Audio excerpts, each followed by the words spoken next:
Assalamualaikum warahmatullahi wabarakatuh. Perkenalkan, nama saya Radit Kaunang dari kelas 10 OTKP 2. Ingin menjelaskan tentang keselamatan, kesehatan, dan keamanan kerja atau yang disingkat K3.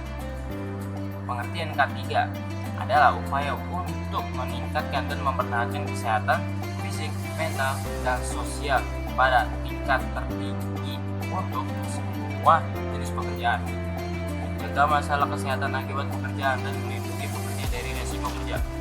K3 berperan untuk menjamin setiap tenaga kerja mendapatkan perlindungan kesehatan dan keselamatan selama bekerja, menjamin setiap sumber produksi layak dan aman digunakan sehingga mengurangi resiko kerugian yang diakibatkan oleh kecelakaan kerja. Pengertian K3 menurut para ahli. Menurut Martins dan Jackson, pengertian K3 adalah kegiatan untuk menjamin terwujudnya kondisi kerja yang aman bagi karyawan, menghindarkannya dari gangguan fisik dan mental, mengarahkan dan mengendalikan pelaksanaan tugas serta memberikan bantuan baik dari lembaga pemerintah maupun perusahaan. Menurut Hadi Niko, pengertian K3 adalah pengawasan terhadap sumber daya manusia, mesin, material, dan metode yang mencakup lingkungan kerja agar pekerja tidak mengalami kecelakaan. Fungsi K3. Konsep K3 dirancang untuk memberikan jaminan agar aktivitas kerja di perusahaan bisa berjalan dengan lancar. Dalam pelaksanaannya, K3 memiliki banyak fungsi, baik bagi perusahaan maupun karyawan, yaitu sebagai pedoman dalam mengidentifikasi serta menilai resiko dan bahaya terhadap keselamatan dan kesehatan di lingkungan kerja, sebagai referensi dalam memberikan saran tentang perencanaan, proses pengorganisasian, desain tempat kerja, dan implementasi pekerjaan, sebagai pedoman dalam memantau keselamatan dan kesehatan para pekerja di lingkungan kerja, sebagai dasar dalam memberikan saran tentang informasi pendidikan dan pelatihan keselamatan dan kesehatan kerja serta alat pelindungan kerja, sebagai pedoman dalam menciptakan desain, metode, prosedur, dan program pengendalian bahaya. Tujuan K3. Pelaksanaan K3 juga memiliki beberapa tujuan khusus seperti poin-poin ini. Untuk mencegah dan mengurangi kecelakaan kerja, juga mencegah timbulnya beragam penyakit akibat kerja, baik itu dalam bentuk fisik, psikis, infeksi, keracunan, atau penularan. 3. Meningkatkan kesejahteraan, kesehatan, dan perlindungan terhadap para pekerja baik selama ataupun masa kerja.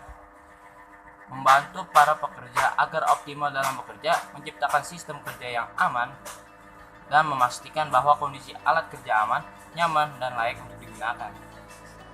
Prosedur K3.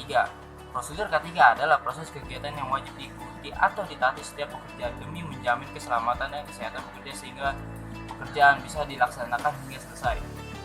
Untuk memastikan prosedur K3 dijalankan dengan baik, perusahaan menunjukkan seseorang sebagai pengawas. Tujuan ditetapkan prosedur K3 adalah untuk memudahkan pekerja dalam mengikuti arahan K3 untuk menghindari hal yang tidak diinginkan, menjamin pekerja dapat melaksanakan tugasnya dengan aman dan tertib, menginformasikan secara cepat kepada pihak lain yang terkait jika terjadi masalah saat bekerja. Untuk prosedur K3 sederhana, mengikuti apel, mengisi absensi, mengikuti briefing pertama tentang pengenalan alat pelindung diri atau APD, dan penggunaan alat-alat yang dipimpin pengawas K3. Lakukan pemeriksaan atau pengecekan APD untuk memastikan alat-alat yang akan digunakan tidak rusak atau cacat, sehingga dapat mengakibatkan kecelakaan atau mempengaruhi kesehatan pekerja.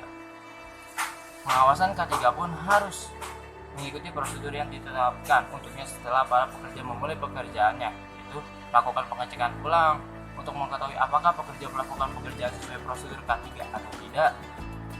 Lakukan patroli keamanan untuk memastikan keamanan pekerja dan melakukan penertiban sesuai peraturan perusahaan. Lakukan pendataan kejadian di lapangan termasuk mencatat apakah ada kecelakaan yang terjadi saat pekerjaan berlangsung atau tidak. Istilah bahaya. Perlu diketahui beberapa istilah bahaya yang sering ditemui dalam lingkungan kerja. 1. Hazard atau berkaitan dengan sumber daya. Sumber bahaya adalah suatu keadaan yang dapat menyebabkan terjadinya kecelakaan, penyakit, dan kerusakan atau menghambat pekerja dalam menjalankan pekerjaannya. Yang kedua, danger atau berkaitan dengan tingkat bahaya adalah peluang bahaya yang sudah terlihat atau kondisi bahaya yang sudah ada, tapi masih dapat dicegah dengan berbagai tindakan. Risk adalah perkiraan tingkat keparahan yang akan timbul jika terjadi bahaya dalam siklus tertentu. Insiden adalah munculnya kejadian bahaya atau terjadinya yang tidak diinginkan. Aksiden adalah kejadian bahaya yang disertai adanya korban atau kerugian manusia ataupun benda. Jenis bahaya. 1. Bahaya jenis kimia. Yang dimaksud bahaya jenis kimia adalah bahaya yang ditimbulkan akibat menghirup atau terjadi kontak antara dengan bahan kimia berbahaya seperti abu, sisa pemakan kimia, uap bahan kimia, dan gas bahan kimia. 2. Bahaya jenis fisika. Bahaya jenis fisika adalah